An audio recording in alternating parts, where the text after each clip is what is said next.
Hello friends, and welcome to today's episode. At 18 weeks, a child was born. She was surprised when the mother put him on her chest.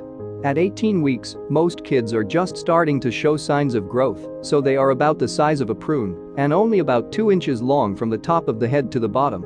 This means they are not ready to come out yet. If they do come out, it will mean that bad things are about to happen. Unfortunately, Jackson was born early around this time.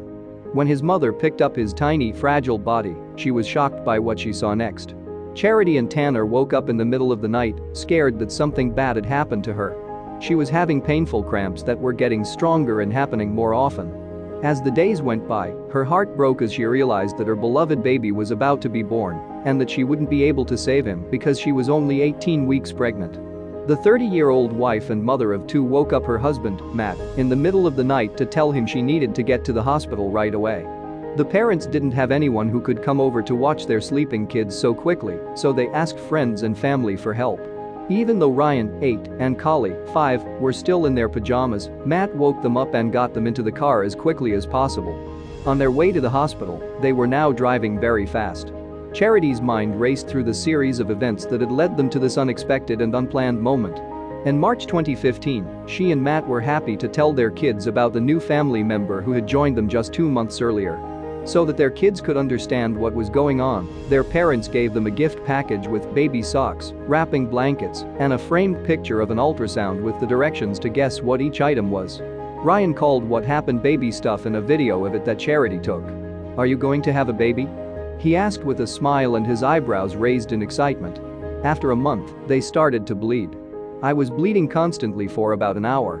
As the days went by, it just got bigger and heavier," Charity told LifeSite News in an exclusive phone conversation. Charity was told she had placenta previa, a problem with her pregnancy in which the placenta of her baby joined to the wrong part of her uterus, blocking her cervix. Doctors said that Charity was having a healthy baby. In most cases, the problem would go away on its own, but in the worst case, they would have to do an emergency cesarean once the baby had been in the womb for at least 24 weeks. At that point, the baby would have a good chance of living. On the other hand, the bleeding just kept getting worse. Jackson's little arms, eyes, ears, nose, and mouth, as well as the rest of his body, including his teeth, were all fully grown. She said that the doctors didn't understand why she kept bleeding and bleeding and bleeding. Charity went to her obstetric center because she was bleeding. A doctor she had never met before told her that she could end the pregnancy to stop the bleeding. "He told me that they had seen something like this happen before and that I could either keep bleeding and risk something bad happening to me or end the pregnancy." Charity remembers being shocked by how lightly she was given the option of having her child killed. "No, that isn't even an option for my husband and me," she says with a laugh. "This little one had nothing wrong with it at all. He was the perfect person. He was perfectly and beautifully made in every way," the woman said. "I was going to do everything I could to save his life."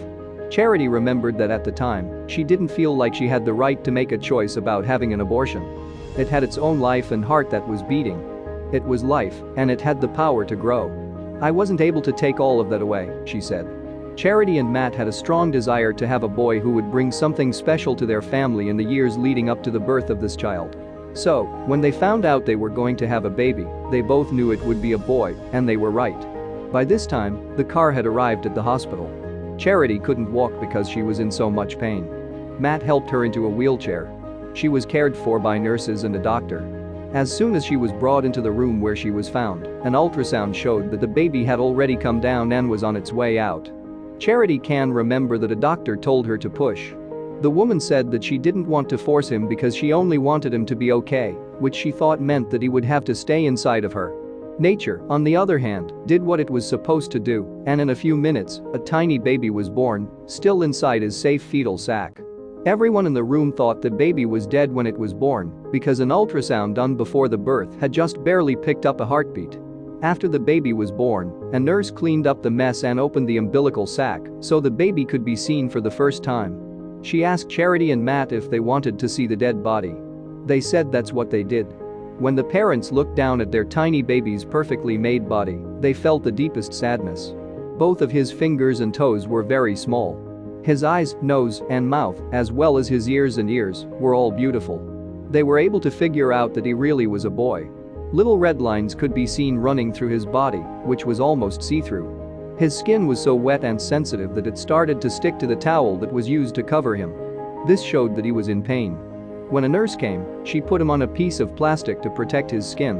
As the parents held their son's body and admired his unique features, they were surprised to see that his chest was moving up and down and that his tiny heart was pumping inside his body.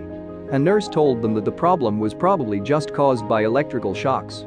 On the other hand, Charity and Matt felt a presence and knew that these were signs of life. They were so shocked by what they saw that they decided to make a movie of it. Charity thought that God gave her family just a few special moments with their live son so they could say hello and goodbye until they could all be together again. They all knew that they wouldn't have much time with him. At first, Matt and I were the only ones taking care of the baby. Because of this, we saw him for a short time.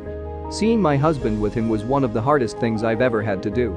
I love my husband very much, and he wanted this child very much. Charity said, I really wanted to be able to give it to him, but I couldn't. Matt went to where Ryan and Kaylee were waiting and where nurses were taking care of them to tell them that the baby had been born, but that he was born too early to live for a long time. Charity remembered, he told me later that when he said this, their mouths just dropped open. The kids ran into the room where the baby was being born. They were excited to see their new baby brother, but they were sad when they realized they were there to say goodbye.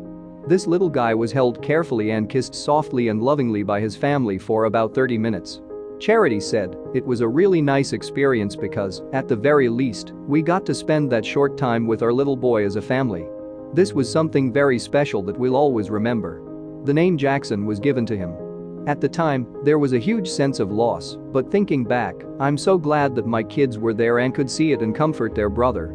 In their eyes, Jackson is a real person. Still, they talk about him all the time. Even though he didn't make it, he's still their little brother, she said. That's it for today, friends.